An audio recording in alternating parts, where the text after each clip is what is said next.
Shalom, apa kabar saudara? Senang sekali kita bisa kembali bersama-sama belajar tentang kebenaran firman Tuhan.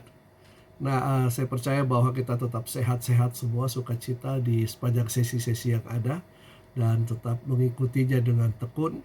Dan hari ini kita akan belajar, saat ini kita belajar tentang hermeneutik dasar. Nah, tujuan daripada hermeneutik dasar ini, tujuan umumnya adalah yang pertama, peserta diklat bisa mengenal dan memahami tentang hermeneutik. Yang kedua, peserta diklat mengenal dan memahami Alkitab sebagai sumber penafsiran dan cara membaca Alkitab secara efektif. Dan yang ketiga, peserta diklat mengenal dan memahami cara pengamatan terhadap fakta dalam Alkitab dengan memakai metode deduktif dan induktif. Yang keempat, peserta diklat mengenal dan memahami metode sintetik dan mengenali alat-alat bantu dalam menafsir. Selain itu ada tujuan khusus. Yang pertama, bahwa peserta diklat mampu memiliki kecakapan membaca Alkitab secara efektif. Dan yang kedua, peserta diklat mampu memiliki kecakapan melakukan pengamatan Alkitab dengan metode induktif. Dan juga yang ketiga, peserta diklat memiliki kecakapan melakukan pengamatan dengan menggunakan metode sintetik. Dan yang terakhir, yang keempat, peserta diklat memiliki kecakapan menggunakan tafsir Alkitab menggunakan alat-alat bantu tafsir. Nah, saudara, seringkali kita mendengar kata hermeneutik. Apa sih hermeneutik itu? Nah, untuk bisa mengenal hermeneutik yang lebih dalam lagi, kita harus mengetahui arti dari kata hermeneutik. Bukan hanya sekedar pernah mendengar atau tahu, tapi kita harus tahu, mengerti apa arti daripada hermeneutik. Nah, hermeneutik ini berasal dari bahasa Yunani, dari kata kerja hermeneo, ya, yang artinya memiliki arti menafsir atau menjelaskan atau menerangkan. Nah, kata hermeneutik juga berasal dari kata benda berbahasa Yunani hermeneuia, yang berarti tafsiran. Nah, ilmu hermeneutik seringkali dikaitkan dengan dewa Hermes. Ya, dalam Kisah Para Rasul 14 ayat 11 sampai yang ke-12, dewa Hermes adalah dewa yang membawa berita, ya, kepada dari dewa utama kepada orang-orang banyak. Nah, melalui kedua ayat ini Lukas melaporkan bahwa banyak orang menyebut Barnabas sebagai dewa Zeus dan menyebut Paulus sebagai dewa Hermes karena kepandaiannya untuk berbicara dan menjelaskan maksud-maksud ilahi. Nah, jadi dalam tradisi Yunani, setiap penafsir atau hermeneus, ya, dianggap memiliki sebagian besar sifat daripada dewa Hermes. Dalam perkembangan berikutnya, bahwa istilah penafsir Alkitab ini, istilah ini dikaitkan dengan setiap penafsir Alkitab yang memiliki kemampuan untuk menjelaskan pesan-pesan Allah di dalam Alkitab kepada jemaat Tuhan. Nah, jadi menurut Grant R. Osborne adalah hermeneutik itu adalah ilmu yang menjelaskan secara tepat prinsip-prinsip dan metode-metode untuk menafsir makna yang dimaksud oleh penulis Alkitab. Nah, mengapa Alkitab harus ditafsir? Ya, kenapa kita tidak hanya baca lalu kemudian menceritakan saja seperti apa yang tertulis? Kenapa Alkitab harus ditafsir? Ya, karena setidak-tidaknya ada 3 kepentingan mengapa perlu melakukan penafsiran terhadap Alkitab. Yang pertama, penafsiran Alkitab agar dapat dimengerti dan kemudian orang mengajarkan pesan-pesan Alkitab secara tepat kepada pendengar atau jemaat.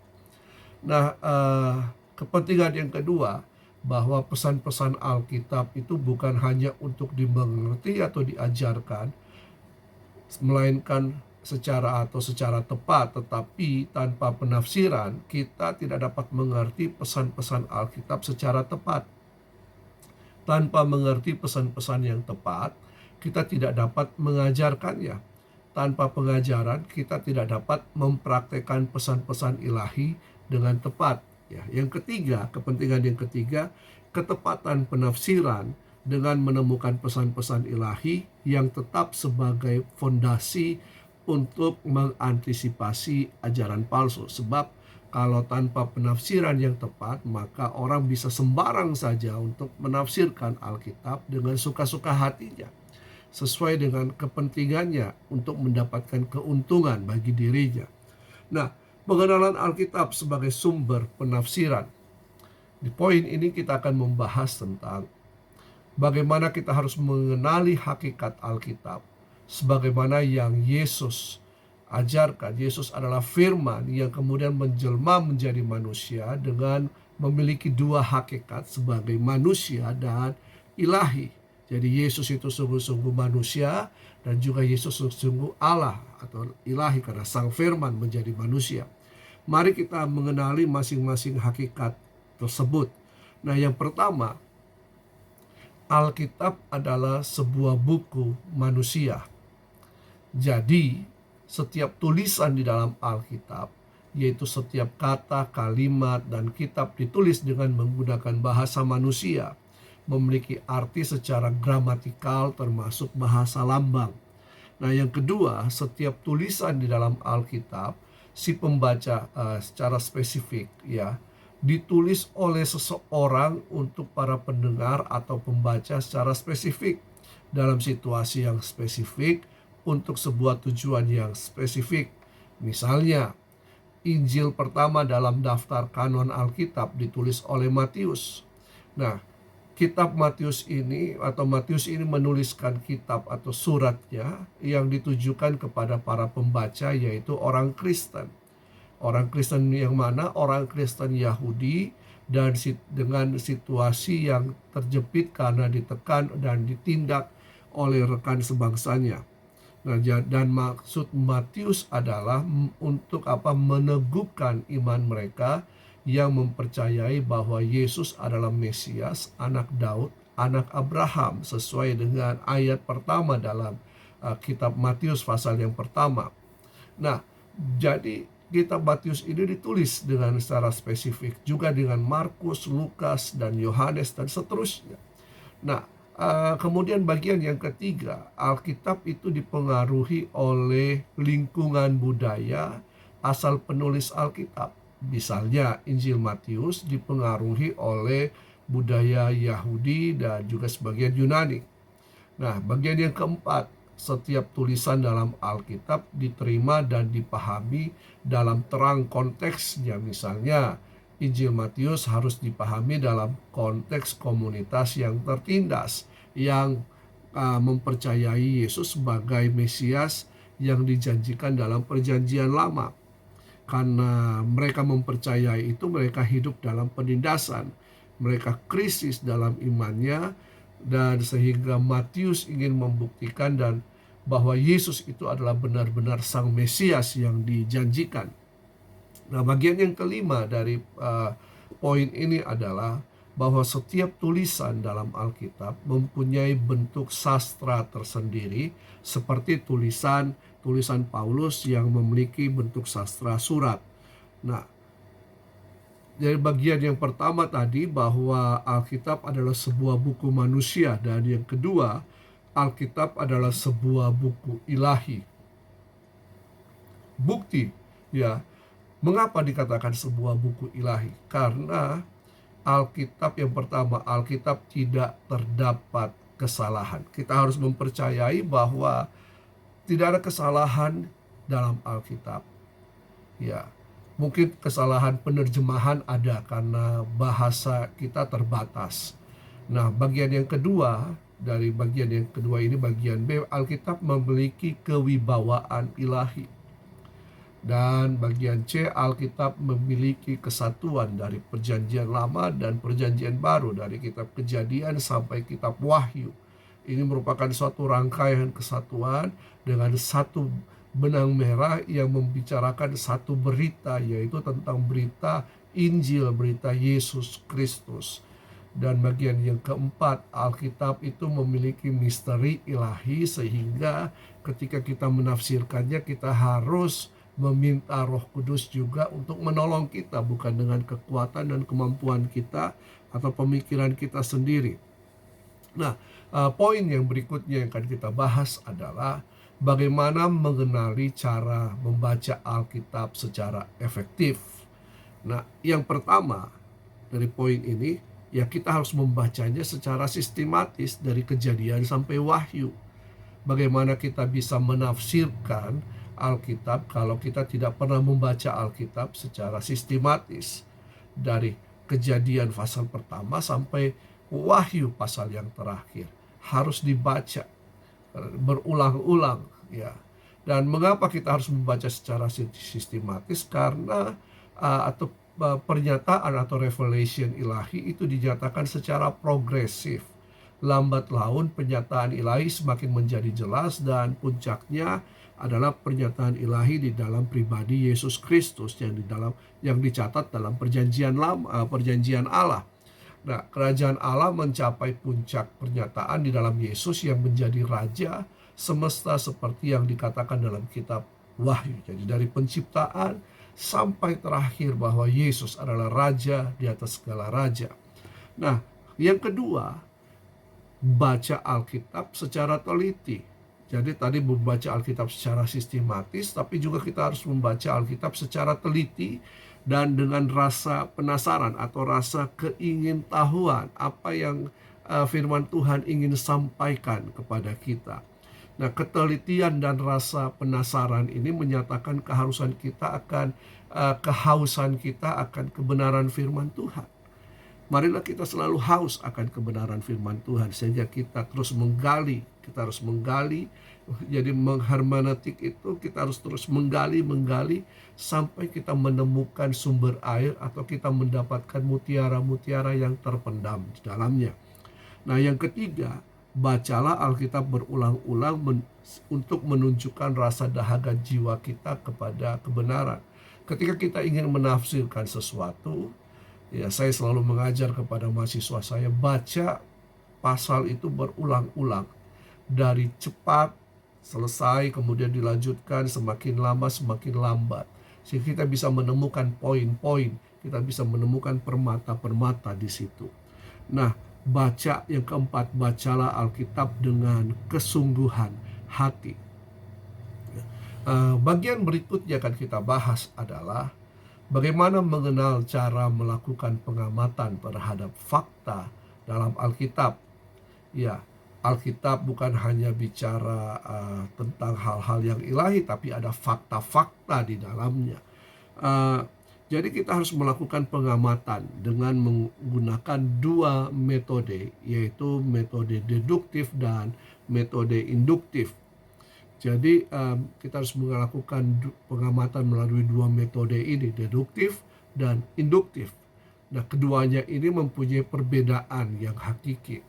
Nah, kita lihat dulu metode pendekatan deduktif. Pendekatan deduktif itu mendekati Alkitab dengan ide-ide umum dalam benak penafsir. Jadi seorang penafsir sudah menemukan tema dan kemudian dia buka Alkitab untuk menemukan ayat-ayat tertentu untuk mendukung ide-ide tersebut. Ya, keduanya bisa saja cocok ya. Jadi kita punya ide, kita lihat Alkitab, cari ayat-ayat Alkitab untuk mendukung ide kita. Ya, ini sah-sah saja. Tapi akan menjadi tidak cocok jika Alkitab diharapkan berbicara seperti mau penafsir dan kita tidak melibatkan Roh Kudus sebagai pemimpin kita dalam penggalian Alkitab. Ya, jadi pendekatan ini seringkali digunakan untuk menggali Alkitab yang sifatnya topikal saja. Ya, topik atau tema ditentukan terlebih dahulu, lalu kemudian penafsir mencari ayat-ayat Alkitab yang cocok. Nah, jika tidak cocok, maka kita menggunakan ilmu cocoklogi di situ. Ya, berusaha untuk mencocok-cocokkan. Padahal ayat-ayat itu mungkin tidak berbicara tentang tema itu. Tapi yang penting ayat-ayat itu secara literal, secara umum bisa mendukung gagasan daripada penafsir. Nah, pendekatan deduktif ini seringkali tidak menerima penemuan yang baru yang berbeda dengan ide penafsir. Ya, nah dari pendekatan deduktif ini kita membuat kesimpulan sebelum melakukan penafsiran dengan benar. Oke, kita bahas untuk metode pendekatan berikutnya. Pendekatan berikutnya adalah pendekatan induktif.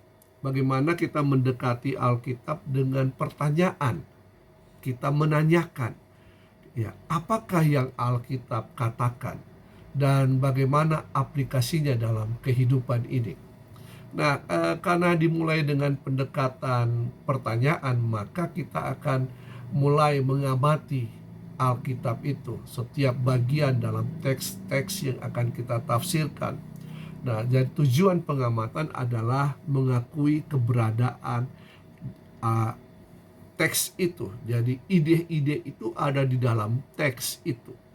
Ya, bukan kita menentukan tema, tapi kita mendapatkan tema melalui pembacaan Alkitab. Ya, jadi keberadaan dalam teks, entah kata, tanda baca, kata sambung, kalimat-kalimat yang berulang-ulang atau kata-kata yang berulang yang penting. Nah, kalau ada kata-kata yang diulang-ulang berulang-ulang itu merupakan suatu penekanan di dalam pembacaan kita. Nah, kita tidak perlu membuang itu, tapi kita justru harus meneliti. Ya, karena itu adalah hal yang penting. Dalam pendekatan induktif ini, kesimpulan dan tafsiran datang hanya setelah penafsir melakukan studi terhadap teks tersebut, terhadap pembacaan. Apakah kita membaca satu perikop atau kita membaca satu pasal, ya, atau satu kitab. Nah, pendekatan induktif lebih baik dibandingkan pendekatan deduktif. Sebab dalam studi hermeneutik dasar ini, kami menyarankan untuk saudara menggunakan pendekatan induktif. Ya, baca, kemudian selidiki, temukan kebenaran firman Tuhan, apa yang Tuhan ingin nyatakan. Oke, langkah-langkah dalam dalam melakukan pendekatan induktif adalah berdoalah sebelum mulai melakukan pengamatan. Ya, berdoa. Lalu kemudian membaca bagian yang akan kita pelajari atau kita tafsir, bacalah berulang-ulang. Ya, saya pernah katakan kepada mahasiswa saya, bacalah, kalau kita ingin menafsir, bacalah kurang lebih 20-30 kali bagian itu. Ya, baca dengan cepat, lama-lama sampai kita bertahap memperlambat bacaan kita mulai menyelidiki satu-satu sampai kita menemukan hal-hal yang penting, ya, dari pembacaan itu. Perhatikan juga tanda-tanda baca atau kalimat-kalimat dan temukan fakta-fakta pada bagian yang akan kita tafsirkan dengan bantuan pertanyaan 5W 1H. Apa itu 5W 1H? 5W itu adalah who, what, when, why, where. Dan 1H itu adalah how. 5W 1H. Ya. Oke, nah, pertanyaan-pertanyaan pengamatan meliputi misalnya, siapa yang berbicara? Siapa yang dibicarakan? Siapa lawan bicaranya? Ya, bagaimana dengan riwayat, kedudukan atau ciri kehidupan mereka? Apa yang sedang terjadi? Siapa yang terlibat di dalamnya? Bagaimana peristiwa itu terjadi? Mengapa peristiwa itu sampai terjadi? Apa sebabnya? Apa dampaknya? Kapan peristiwa itu terjadi? Apa yang terjadi sebelum dan sesudahnya? Bagaimana dengan kronologi kejadiannya? Di mana orang tersebut tinggal? Di mana itu terjadi? Apa ciri kota atau tempat kejadian? Apa ada kota atau tempat lain yang dekat dengan situ? Bagaimana penulis mencatat peristiwa ini? Apakah penulis ingin membuktikan sesuatu? Bagaimana dengan nada penulis kitab itu? Ya, apakah yang ditulis penulis Alkitab itu atau yang diucapkan tokoh yang bersangkutan merupakan sebuah janji atau perintah atau pertanyaan atau penjelasan atau contoh atau peringatan. Apa yang ingin ditekankan oleh penulis kitab tersebut? Apakah ada kutipan dari kitab lain? Dan apakah itu kutipan dari Perjanjian Lama atau Perjanjian Baru? Apakah ini merupakan pemenuhan nubuat atau janji? Apakah ada sebutan nama, istilah, kebiasaan yang perlu diselidiki lebih lanjut? Jadi pendek kata bahwa semakin detail pertanyaan kita, semakin baik hasil pengamatan kita, semakin membantu penafsir untuk menemukan fakta-fakta yang ada. Semakin detail fakta yang ditemukan, semakin membantu dan memudahkan proses penafsiran. Ya, di dalam diktat saudara, saudara bisa melakukan latihan pengamatan terhadap Yunus pasal 1 ayat 1 sampai 17, Kejadian 16 ayat 1 sampai 16, Yosua 21 ayat 1 sampai 24 dan Matius 2 ayat 1 sampai yang ke-12. Lakukan latihan-latihan ini dan mulai temukan apa-apa yang ada di situ. Kemudian kalau saudara menemukan poin-poin penting, dicatat semuanya. Jangan lupa untuk mencatatnya. Ya. Nah, metode yang berikutnya tadi metode deduktif induktif. Nah, sekarang kita akan membahas metode berikutnya adalah metode sintetik. Kata sintetik ini berasal dari bahasa kata sintesis, yang berarti menempatkan bersama. Ada beberapa bagian sehingga menghasilkan sesuatu keutuhan. Nah, ini menjadi sasaran dalam penelitian sintetik. Langkah-langkah dasar dalam membuat bagian sintetik sebuah kitab di dalam Alkitab. Nah, bagaimana kita melakukan langkah-langkah dasar ini? Yang pertama, bacalah kitab tersebut berulang-ulang. Sekali lagi, ini sangat penting, berulang-ulang. Yang kedua, buatlah bagan yang menolong kita untuk memperoleh tinjauan umum. Jadi buat bagan kolom-kolom, ya. Dan kemudian berikan judul pada kitab tersebut berdasarkan pengamatan kita. Misalnya kita tentang 2 Petrus, ya, kitab 2 Petrus. Nah, ketika kita membaca kitab 2 Petrus ini, kita temukan di situ bahwa ternyata kitab 2 Petrus ini membahas tentang perjuangan rohani, ya.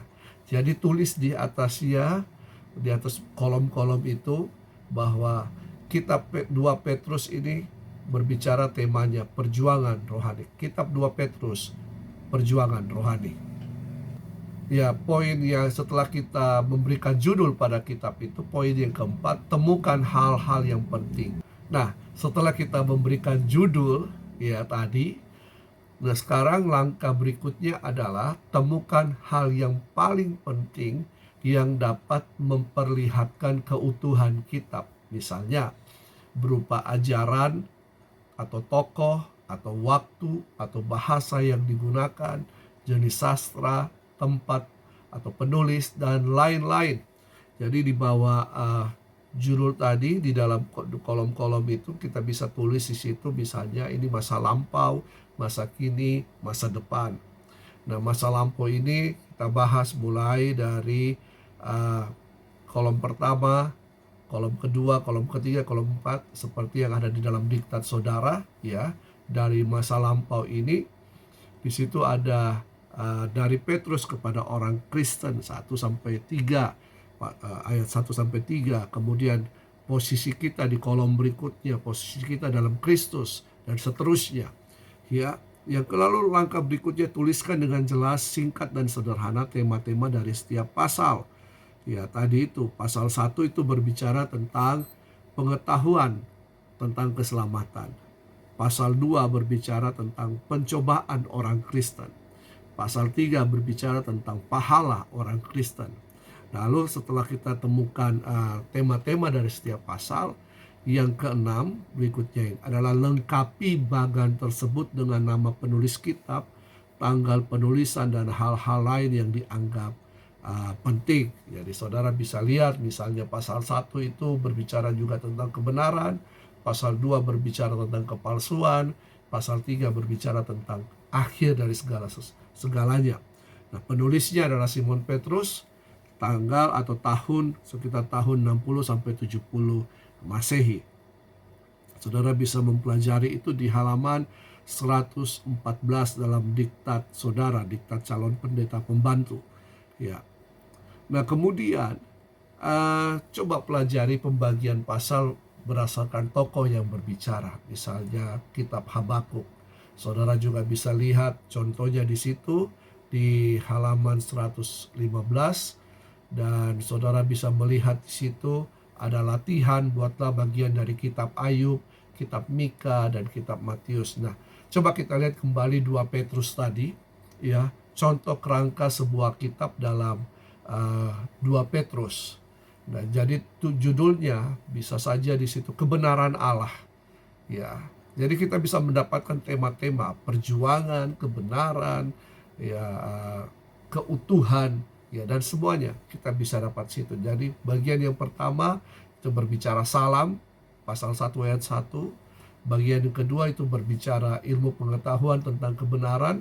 Saudara bisa lihat di situ dalam pasal 1 ayat 2 sampai 21. Lalu kemudian ya bagian kedua ini terbagi 3, bagian A karunia Tuhan. Nah, bagian yang kedua ini berbicara tentang karunia Tuhan, ya. Pasal 1 ayat 2 sampai 4. Lalu kemudian bagian B-nya pertumbuhan dalam pengalaman, pasal 1 ayat 5 sampai 11, dan bagian C-nya kepastian yang utuh, ya, pasal 1 ayat 12 sampai 21. Kerangka yang berikutnya, poin yang berikutnya, poin 3, itu top judulnya adalah malapetaka jika kebenaran ditinggalkan. Pasal 2 ayat 1 sampai 22. Nah, dalam poin yang ketiga ini terbagi atas 4 bagian. Yang pertama bagian A, timbulnya kesalahan. Pasal 2 ayat 1 sampai 3. Bagian B, contoh dari kesalahan. Pasal 2 ayat 4 sampai 10a. Nah, bagian C, kegiatan dari kesalahan. Pasal 2 ayat 10b sampai 19. Dan bagian D, bahaya dari kesalahan. Pasal 2 ayat 20 sampai 22. Lalu kemudian poin yang terakhir, poin yang keempat, temanya harapan dalam pengetahuan yang benar. Pasal 3 ayat 1 sampai 18. Pasal 4, poin 4 ini berbicara tentang 3 bagian juga. Yang pertama A, sejarah dari masa lampau. Pasal 3 ayat 1 sampai 7. Yang bagian B adalah janji akan masa depan. Pasal 3 ayat 8 sampai 13. Bagian C, harapan yang teguh akan masa kini. Ya, pasal 3 ayat 14 sampai yang ke-18. Kalau saudara lihat pembagian ayat-ayatnya tidak sesuai dengan perikop-perikop yang ada. Ini merupakan suatu pemikiran kita, suatu interpretasi kita yang kita gali dari pembacaan kita sendiri. Ya, jadi saudara bisa menggunakan juga perikop-perikop itu yang ada di dalam Alkitab, atau kita menginterpretasinya sendiri. Kita membuat langkah-langkah sintetik, ya, sintesis untuk itu. Nah, coba latihan di halaman yang ke-116. Saudara bisa latihan itu, buatlah garis besar kitab Amos, Roma, 2 Tesalonika, dan Mazmur 1 ayat 1 sampai yang ke-6. Nah, semakin banyak kita berlatih, semakin cakaplah kita. Ketika saudara mau melakukan sebuah hermeneutik, ya, kita menafsirkan, kita memakai langkah-langkah penafsiran atau metode-metode yang ada. Kita juga harus dibantu dengan alat-alat bantu untuk menafsir Alkitab. Ya, yang pertama adalah siapkan Alkitab. Kalau saya di sini banyak berbagai Alkitab dari terjemahan-terjemahan yang ada. Tapi sekarang kita diuntungkan karena di dalam Alkitab kita bisa mengklik program aplikasi Alkitab. Di situ ada juga berbagai banyak terjemahan. Jadi saudara bisa membanding-bandingkan itu. Dan kemudian sediakan kamus, ya, kamus Alkitab dalam berbagai versi. Saudara juga tidak perlu repot-repot, ya, handphone kita punya banyak program Alkitab di situ, ya. Ya baik, kita harus siapkan Alkitab berbagai bahasa, berbagai terjemahan, dan juga kamus-kamus. Nah, lalu yang kedua, siapkan konkordansi, ya. Konkordansi Alkitab dan buku-buku sistem topika dalam Alkitab. Saudara bisa mencari buku-buku, misalnya buku Matius, ya, buku-buku yang ada yang membahas, atau buku-buku kitab Perjanjian Lama. Saudara bisa menemukan di situ, ya. Dan saudara, dengan konkordansi ini kita sangat dibantu untuk mencari topik-topik tertentu dan ayat-ayat pendukungnya. Sehingga juga kita dapat membahas juga menggunakan buku-buku yang membahas topik-topik secara alkitabiah. Nah, poin yang ketiga adalah alat bantunya adalah buku pengantar Alkitab dan atlas Alkitab. Jadi ada buku pengantar Perjanjian Lama, pengantar Perjanjian Baru, ya. Jadi buku-buku seperti ini kita juga perlu untuk membacanya, sejarah-sejarah Alkitab dan lain-lain, ya. Kita pakai itu, ya, atlas Alkitab untuk melihat daerah-daerah yang ada, sehingga kita bisa membayangkan yang terjadi, dan jika memang memungkinkan kita juga bisa pergi ke Israel untuk melihat di sana secara nyata. Jadi seorang penafsir harus memiliki buku-buku pengantar Alkitab, ya. Seorang penafsir harus memiliki buku-buku yang lain juga yang diperlukan, ya. Oke, yang penolong yang berikutnya, alat bantu berikutnya adalah buku tafsir. Nah, kita juga harus bisa tafsir Perjanjian Lama, tafsir Perjanjian Baru, ya, tafsir kitab-kitab, tafsir kitab Matius, Markus, Lukas. Ya, itu sangat penting juga untuk kita, sehingga kita bisa ketika kita kesulitan, kita bisa membaca buku-buku itu, sehingga kita mendapatkan pemahaman-pemahaman yang baru, sehingga kita bisa mengaplikasikannya. Jadi buku-buku tafsir kita bisa di dalam handphone kita juga tersedia buku penafsir seperti itu, ya, tafsiran-tafsiran. Dan juga kalau saudara ingin melihat lebih lagi dengan bahasa-bahasa, bahasa Ibrani, bahasa Yunani, saudara juga bisa buka Google, cari di situ. Saya selalu memakai Sabda, atau saya ketik misalnya Matius 1 ayat 1 paralel, ya, kemudian di situ akan muncul ayat bahasa Indonesia dengan angka-angka di situ. Lalu untuk pembahasaan di situ ada bahasa-bahasa di situ. Saudara bisa sangat-sangat terbantu untuk itu. Nah, jadi kesimpulannya bahwa kita sangat memerlukan ilmu hermeneutik ini, ya. Kita harus banyak belajar di sini untuk bisa menggali Alkitab dengan baik dan benar dalam terang Roh Kudus. Nah, jadi sebuah pernyataan penting harus diingat oleh para penafsir, yaitu biarkan firman Tuhan itu berfirman. Maksudnya, penafsir hanya menggali apa yang hendak firman Tuhan katakan, dan jangan mengurangi atau menambahkan, atau lebih parah lagi menggantikannya dengan firman sang penafsir. Ya, jangan kita memakai logika kita sendiri untuk menafsirkan firman Tuhan. Biarkanlah firman itu berfirman. Temukanlah mutiara-mutiara yang indah, temukanlah tema-tema, topik-topik yang luar biasa ketika kita membaca Alkitab secara berulang-ulang. Nah, saudara, kita masih punya waktu yang banyak. Karena itu saya ingin saudara bisa mempelajari dan melakukan pengamatan terhadap uh, Mazmur 23, ya. Mazmur 23. Coba saudara amati di situ, buat kerangkanya dan temukan poin-poin pentingnya dan buat kerangkanya di situ.